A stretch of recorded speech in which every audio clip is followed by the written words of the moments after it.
nó cái tôi một khát đáy nữa. Lấy cây hết đào đấy. Khát đáy nữa. Đáy đà nữa. Đáy tóm lông hết. Cho nó nữa. Sắc cá xíu kìa này. Anh Vũ để em đào cho. Tao quay cho mình. Đấy cái tết rồi.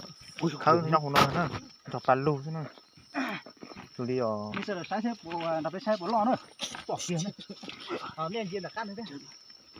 Thấy rồi.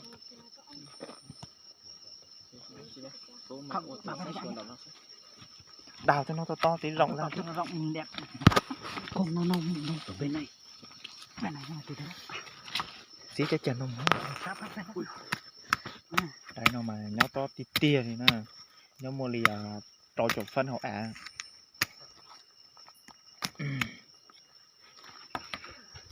Sai nữa.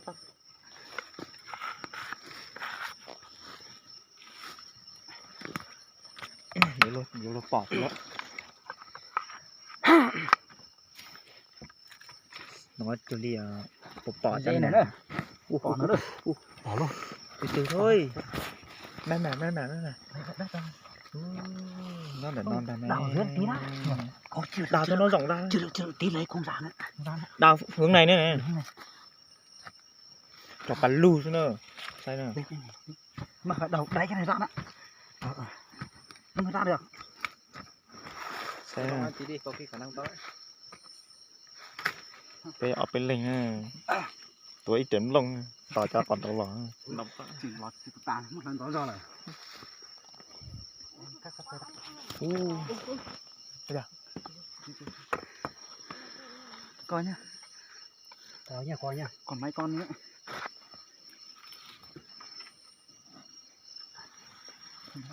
mấy con đấy không cần lấy ra đâu. Lấy ra thì mình nhắm phải đấy. Để nó ở dưới. Quá thiên hóa được rồi. Còn mẹ ái lần này nữa. Đây.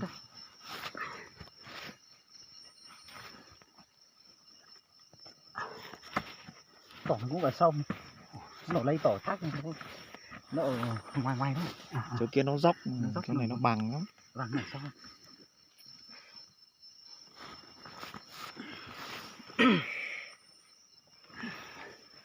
Được đấy. Nhân lót tàu bác. Còn con này chưa chết. Đặt đi. Tua trốn. Nhất là con chất bé. Con sơ đây nè đâu. Con chất bé đó. Tua mốt mà không này phát phải là xong đi mày. Từ ra. Chưa chết. Đây ngoài đi. Đưa con này đưa. Được. Có nhiều lắm con chết đấy. Cái cò mà. Chết rồi còn nó chui vào đất đấy. Kiểu như con non hay con già? Con già chứ, toàn con. Đập đi. Đập bao nhiêu con đi. Không lấy cái kho nhanh hơn. Đúng rồi, mời cái kho đấy. Con nhăn này hả?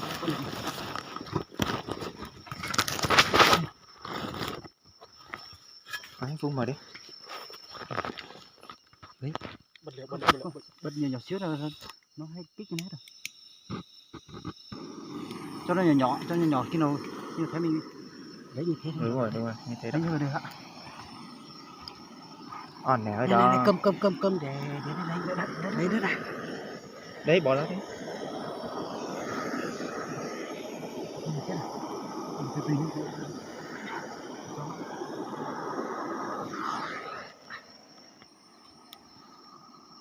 Bỏ là nó nè. Nhớ là non rồi đó.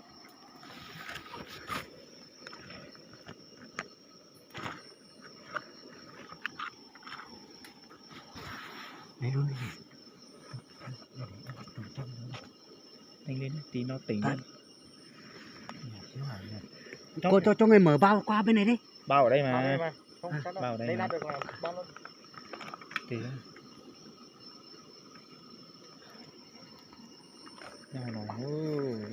Lấy từng cái một thôi. Hả? Lấy ra không ra được. Em lấy từng miếng ra đi. Miếng ngô đó. Anh dưới nhà dưới miếng chân nhá. lấy ở dưới phải lấy ở trên. Dưới lên trước. À. Anh dưới nhá. Anh dưới. Giữ mà Lấy lên, cứ lấy đi. Nó còn sâu cơ. Chú nhấp bé bây giờ. Kiểu nó sâu lên nhé. Lấy. Lên lên. Hai tay. Thôi. Cứ lấy đi. Kia này. Nhanh. Bỏ. Sai được. Có cây còn chết à. Chết rồi. Sao nó? Đưa ra hết chết rồi. Sai được dùng có tàn nữa. Chỉ chả lọc cái chuối chuối lọc ra. Xí tàn tí mình chỉ. Ô. Cả lai. Cô chi. Cả lái luôn. Lấy ra đã. Sao đó nó biết sai đại thế. Nhanh. Từ đó. Con này chết hết rồi. Chết rồi này. Không cái lấy cái coca này nhanh. Coca để đâu rồi? Lâu đẩy chi đẩy được. Lâu đẩy. Lâu đẩy. Coca này để đây mà. Thấy không? Với Lũ à. coca đó. Con trong điếu đó. Con sống. Coca ấy. Đây ở đây mà. Lấp chỗ nào rồi? Thế mới tính em đang cầm đây anh à. Đây. Rồi lấy đi. Đây đâu? Đây. Chỉ vô lên nè cha. Đây. Ô, đấy à, nó nói. Tính mày. Không thì tiền thì.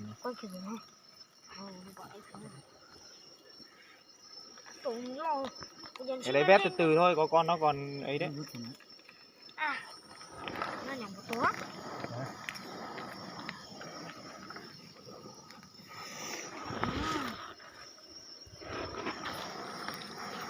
รู้สึกยังไงอ่ะ ฮะ เรื่องอะไรอ่ะ Luôn hả?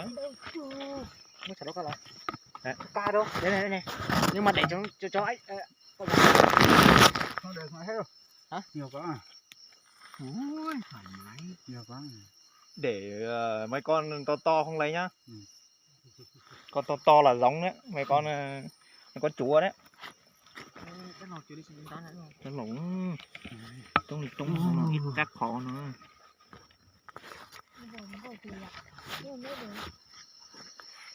Cho một cho dòng chua mót lâu thì mót luôn á. Cái chỉ phát trực tiếp là thế lì. Chỉ mua dữ liệu. Ô, này nó đi tiêu sao? Có tàn đi Tiếng Nó kiếp tiêu của mua chop lao bắt đầu thì. cái thời đại tới chợ Đắk Nông nữa nhân đời quản tân tháng 6 rồi bây giờ mong nè 2 tiền rồi. biết là cọp tết tua Mà mày thì chỉ chẳng mong lý tu chi á. thì nhá nó tôi tết chợ nào phải có biết sự chứ Mày chết đây là chưa? thế này Có nó xí á. bao giờ đã cọp tết rồi Ừ. nhìn nhá con á Khởi chân nó thế. Khởi chân lộn nó nè. Bỏ vào bao nhiêu tí nữa Nó. Lấy luôn đi. Ở dưới này nhiều. Mấy con này đi. Khai cho ló bắt chân. Khởi chân lộn nó cho. Ô, cho nên mà gì cháu biết non rồi luôn. Ô cho nó mà. 2 thì tả lý. Cháu mà tôi vui cháu luôn mà. ơi luôn này ạ À. cho cái chân nhà lúc anh xế nào anh xế chưa Ừ, lọt ra thế thế. Thì đây phố cái thân này thân đi cho lên đi quá. cái này nhọ Em nhớ vậy. Em nhớ đi chỉ số vòng thôi đó. nó tao tôi đấy yên nhỏ tao tôi này Giờ chúng mình giống như nó đau thành đầu bộ này hả? Ý cho nó cho tè giờ nó có cho tè ý ra là đấy không rõ hiểu dạ đấy không ta chiều không được ta Đây này. lọt cho thiếu nó Cho Ừ. Cái gì ấy? cho biết luôn. ý đỏ đỏ bé đỏ ô cho chỗ thân kia. à cười rồi à Ừ. Anh Phú em bảo đừng có lấy con to mà. Bé đỏ. Biết xin cái mức kho đó. Tao đó. Ôi lấy bằng này được rồi. Tí nó tỉ về đi. Rồi đi thôi. từ ra đây mấy hai túi lúc đây lấy đây cái bao đi Bao đây. Con em mày giò quá. Bây giờ Đấy. Đấy cho số con hả?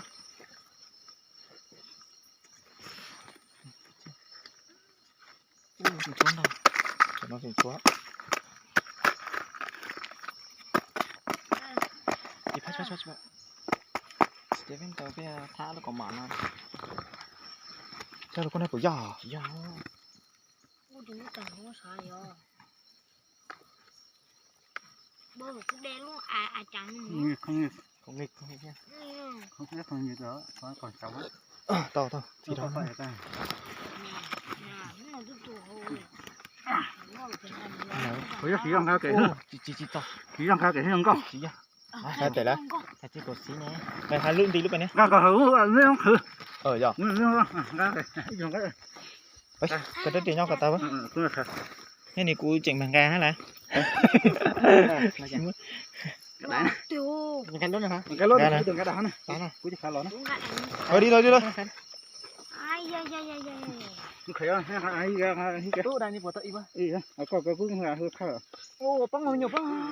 Nó khởi con hết, khởi nhiều lần nào nó mình gì mấy nên gì tao có nên là mà Mấy bắt thì mà. nào nên cho mua lì Dạ. chỉ kia đều vô Cho sao khoan. chắc cái sao Ủa nó dễ cay sao mà. Muốn là mấy cho vào to nữa. đấy chi chơi này là con gì đó có nét to mày này nó đi có một nhà lên gì đó có nét to dắt lòi vô mà anh Phú được rồi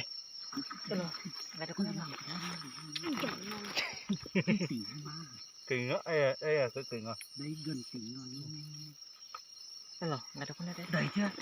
Chưa. Lấy đầy hết cái ống đó đi. ôi lại nhiều làm gì ô tụi con xí cho con Để làm giống. thôi đi thôi anh lên nặng anh lắm rồi cái này nặng lắm Cái hết được rồi. Ui, bỏ vào bao trước đây. ác rồi đấy Tôi cái giò mà. Tao có thể đảo con gỗ á. Con gỗ à. Họ khử kề nhá. Hả? Họ khử kề nhá. gà này Họ hương thôi. Không hư cả. Không hư cả. cho nè em cái khai giọng Nó khai à. nhanh Đấy bằng lấy rồi. đi thôi Bằng ấy khỉ. thôi một lần thôi anh phụ lấy bằng này được ôi lấy nhiều anh bới ra để mấy con nó không được lấp vào trong kia nhá to nữa biết lòng một trên nữa một trên